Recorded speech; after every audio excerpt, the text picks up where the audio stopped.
Hey y'all, welcome back to a weekly vlog. So I'm in my bathroom right now. I just got ready, or I'm currently getting ready to go to work. I had no class today, which is really nice, but I didn't really get to relax this morning because I had to take an exam for my accounting class. And y'all, that class has been so challenging for me so far, but I'm doing okay. I got an 89.45 something on my test, but my professor is so kind. He gives us 5 extra points on the exams if you did your homework and your quiz. And you already know I did my homework and my quiz. So really, I got a 94.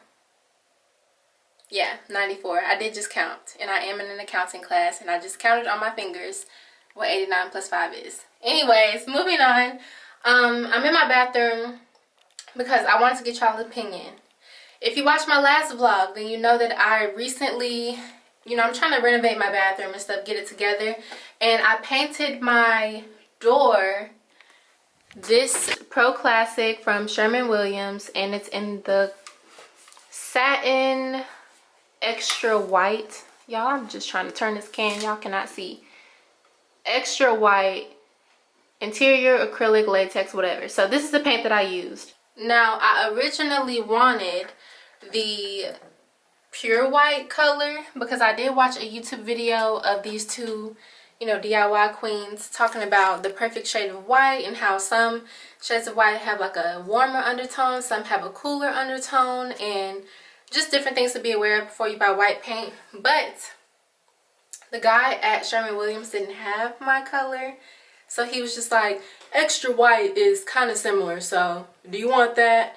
And so I was just like, okay, yeah, I want that. Just give me that. So I painted this door, and I also was like trying to sand down like this wood filler that has been up here for so long. But I wasn't able to sand it down that well because this is the sander that I was using. It's just really old. Like when the guys were here renovating this house earlier this year, this is what they were using. But it wasn't like weathered down that much, so I just thought that I could use it. But it's just not that great. Like I need to get something else. But I know that looks like I just messed this up. But my mom told me I was going to have to go in and sand the door again, like after each coat of paint. I didn't know that, but since I'm going to have to do it anyway, I just trying to see how much I can get off of there. But this thing is done. So anyway, looking at the door with the lights on, it's giving me a cooler undertone. Am I wrong? I asked y'all this in my last vlog, but so far nobody has told me about it yet. In my last vlog, like most of y'all were just like, oh, I didn't know that you were a Christian. Like those are the comments that I was getting. So nobody has commented yet, even though I just posted the video like not even 24 hours ago. But still, I'm impatient because I need to know, y'all. Do I need to take this paint back and get another cut of... Let me calm down. I can't even talk. I need to know, y'all. Do I need to take this extra white Sherwin-Williams paint back and get another white? Because I do not want a cool undertone for my bathroom because, as you can see, I have like gold accents. And like gold up here, gold for my vanity down here, and also my faucet is gold. So a cool undertone I feel like wouldn't really match that well. And keep in mind I'm going to be painting this whole bathroom, so like the whole wall is going to be white, but a different shade of white than the bathroom door. So I want this to be like a more white, and then this to be more like a creamy tone white, but this is giving blue undertone to me. Let me know, please, right now in the comments. Let me know, do you see it, or do I just need to add more coats? This is only one coat of paint. Please let me know in the comments what you think, because I don't want to just keep going and keep wasting this paint if I'm not going to be using it, but it's been bothering me, and I need to figure it out before I just don't want to be doing double work, So if it's not the right color white, then I want to get the right color. But anyway, I need to be getting on my way to work. I need to stop by my grandma's house because my Grammy has like a whole bunch of like cardigans and stuff like that, and I need one for this dress that I'm about to wear to work because this is not appropriate. It's a little bit shorter, but I think I can get away with it if I wear a cardigan, but I don't have one. So I'm gonna stop by my Grammys real quick. Sorry, I was just thinking, like, do I need that lip gloss? Yeah, I do. Putting this in my purse. So yeah, I need to go to Grammys to see if she'll let me borrow some of her clothes. And then I'm gonna be headed off to work. Oh, I'm looking for my keys. My keys right here.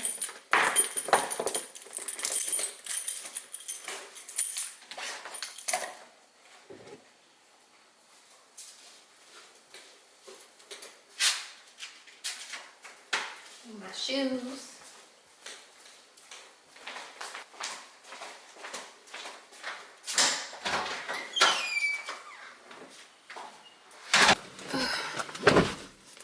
What time is it? Oh my goodness, I'm running late. Woo. I just let my foot off the brake too soon. So I have a not too busy day ahead of me, to be honest, and I'm really grateful for that because y'all, I've been so busy. Like I've just been really busy. And I've also like added a lot of things onto my plate that were not there before. Like I joined a kind of like a Bible study group.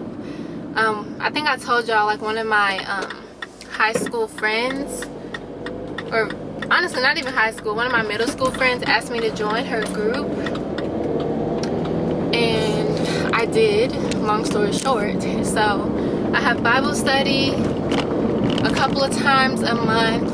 I also have, obviously I have to go to class, I have to go to work every day. It's just been a lot, but I'm happy for it. I'm a good kind of busy right now. I'm not complaining at all.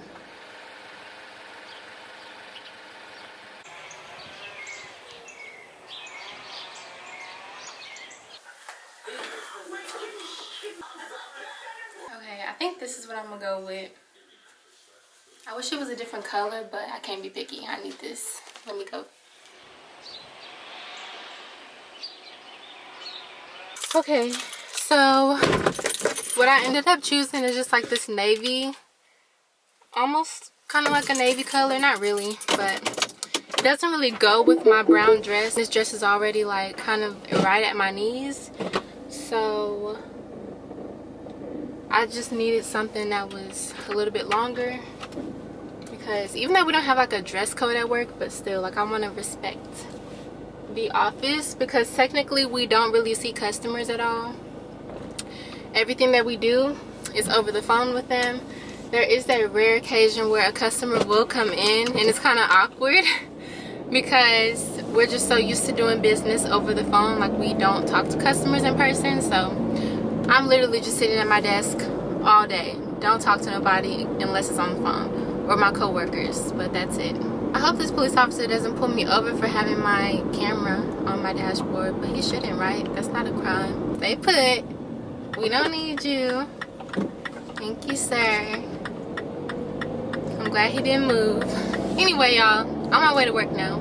I'm about to listen to my podcast. It's called As For Me in My House. My favorite podcast right now. I will see y'all a little bit later.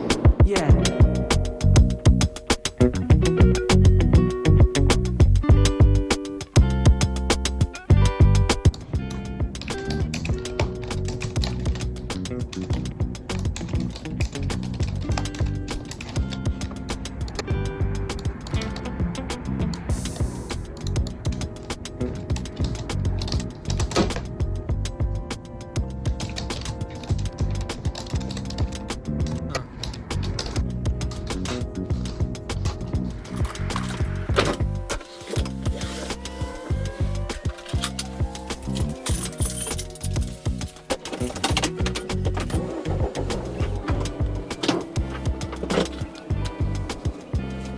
Hey y'all, just now getting off of work.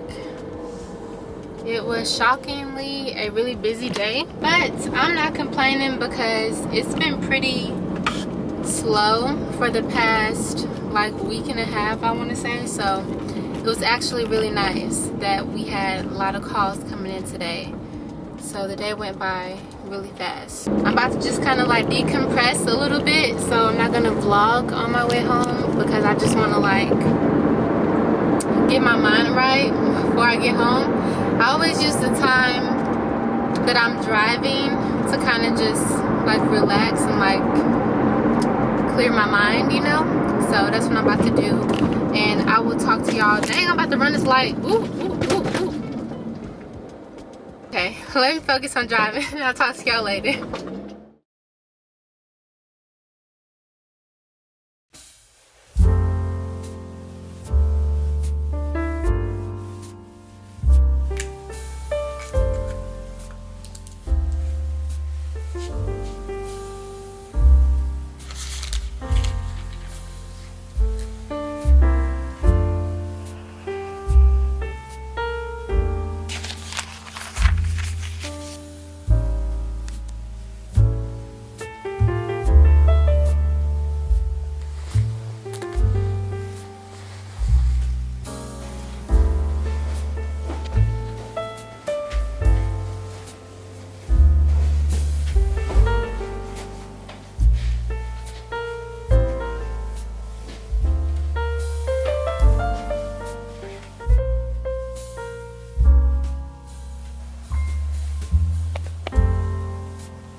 Our standard, and it always will be. Amen.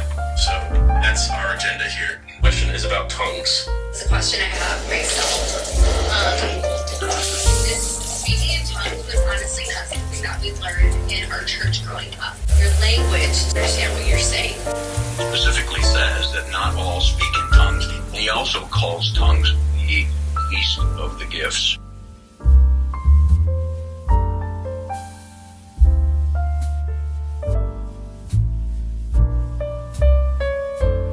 In the morning, and then throughout the day you're going to have moments where you don't have anything specific to do. You might be walking from one office to another, you might be driving to work, you might be whatever, walking out to your car. Times when you can think about what you read and just chew on it and let the Holy Spirit help you to understand it.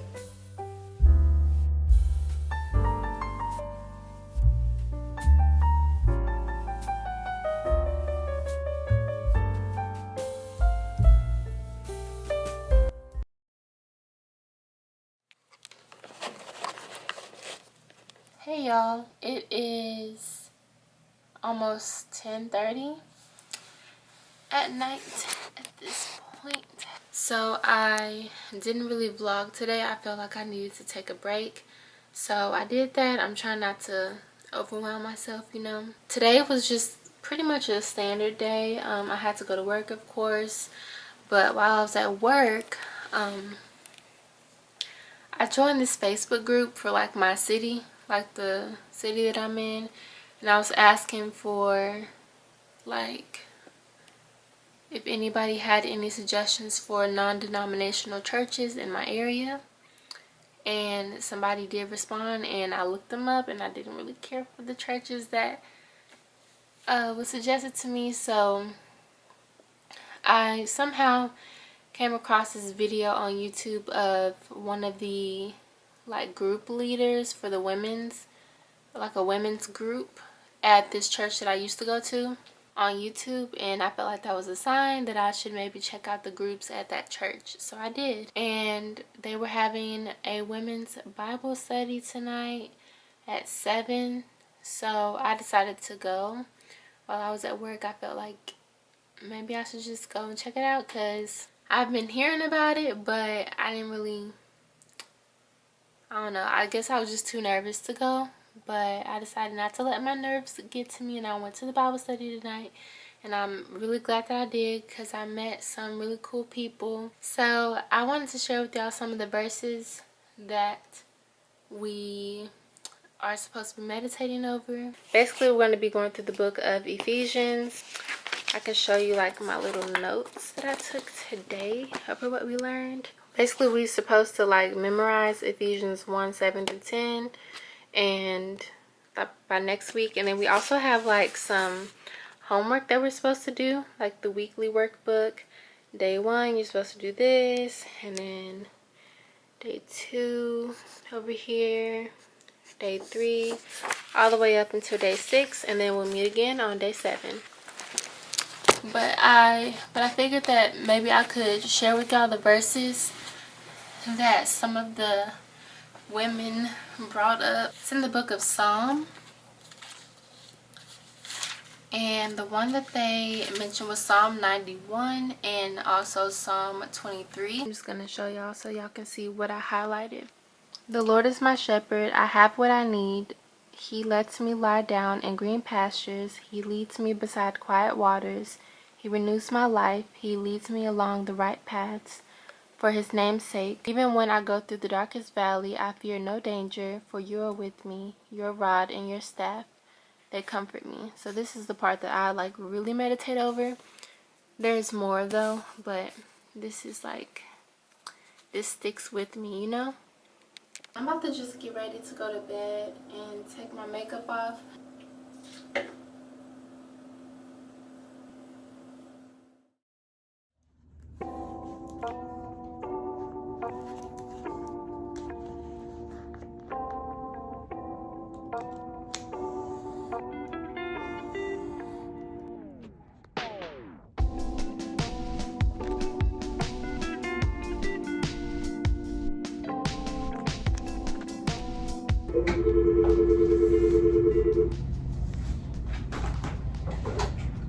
It's a great day. This is Kara. How can I help you?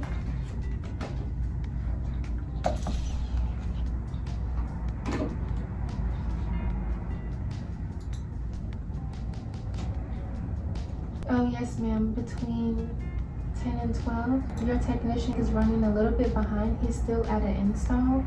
Okay. I'll tell him to maybe come between 2 and 4. You're welcome. Bye.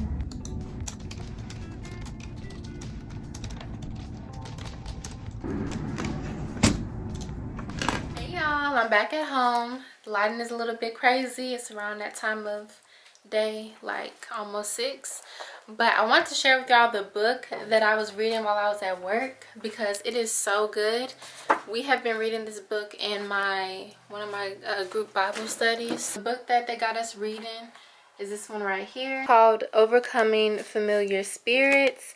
Now, it seems a little scary at first. I remember at first I was a little too scared to read the book, but it's basically about how to get rid of like demonic enemies or demonic spirits that you may have come into agreement with.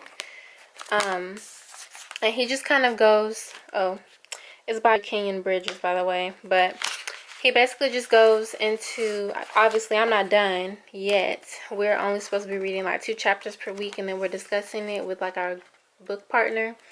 But he basically goes into different ways that we kind of forfeit our spiritual rights to the enemy instead of like coming into agreement with God. And it's really eye-opening.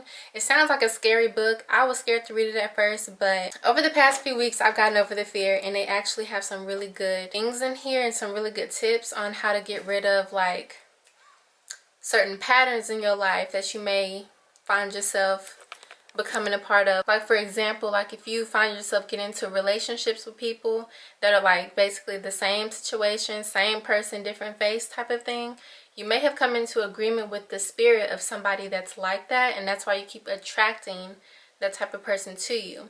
So you may have gone through like trauma or something that you didn't let go of. Maybe something happened to you and you haven't forgiven the person or the situation, so you kind of keep reliving the same reality until you move on from it. That's what this book is about. It's really good so far, y'all. I really suggest y'all check it out. I can show you like what I was highlighting today. So while I was at work today, I'm actually on chapter 4, and chapter 4 is about demonic portals, emotions, and thoughts. And then it's, I guess, like the basis of the chapter will be whatever scriptures right here. This is Philippians 4:8. But basically he just talks about how spiritual doors are open through sin and ignorance. And then he talks about one of the ways that we kind of forfeit our rights is by offense and unforgiveness. I highlight this because I don't like to say like I can hold a grudge, but you know, I don't forget when people do stuff to me. So this one is just about like holding on to an offense and refusing to forgive others is a way that you can come into agreement with that same negative thing that happened to you. So you may keep meeting different people that may do the same things or just whatever. So this, as you can see, I'm highlighting this book up, marking it up because it is so good. And then what I also like that he does is he gives you like little prayers. Where is it? Oh, right here. Normally at the end of the chapter, he'll give you like a prayer of release. So if you find yourself struggling with any of these points that he's making in the book, you can just go to the end of the chapter. You can look at the little prayer section that he has for you, and you can kind of twist it up, add your own little spin on it to make it more personalized. But it's really good, and this is like the application on how you can apply whatever you just learned to your life. Just thought that I would share. By the way, I am on the hunt for more faith-based books. So if y'all have any suggestions, leave it in the comments for me, please. So for the rest of this evening, I'm going to try to get my bathroom together. So I went to the paint store and I brought back home this little sample. This is Simple White. Now this is, what is this again? Extra White. Now y'all know I said this one I feel like had like a cool tone. But I went out and I got this sample because I want to paint the whole wall in this bathroom. I feel like this one is like, looks a little bit more gray. Don't you agree? I just want a plain white for this. But doesn't this look a little bit like a gray tint to it? I just changed my mind. I was about to do like a whole nother coat to this, but I'm still not too sure. So this is Simple White, and the other color that's on the door is Extra White, but it's a little too blue. Like I keep on saying, I just don't want to like do too much work. Like I don't want to overwork myself and do a whole bunch. So I want to make sure I get the right color so I don't do stuff 2 and 3 and 4 times, you know? So let me know in the comments what you think. I'm going to go ahead and end this vlog off right here. Thank y'all so much for watching. I'll talk to y'all in my next one, and I'm out.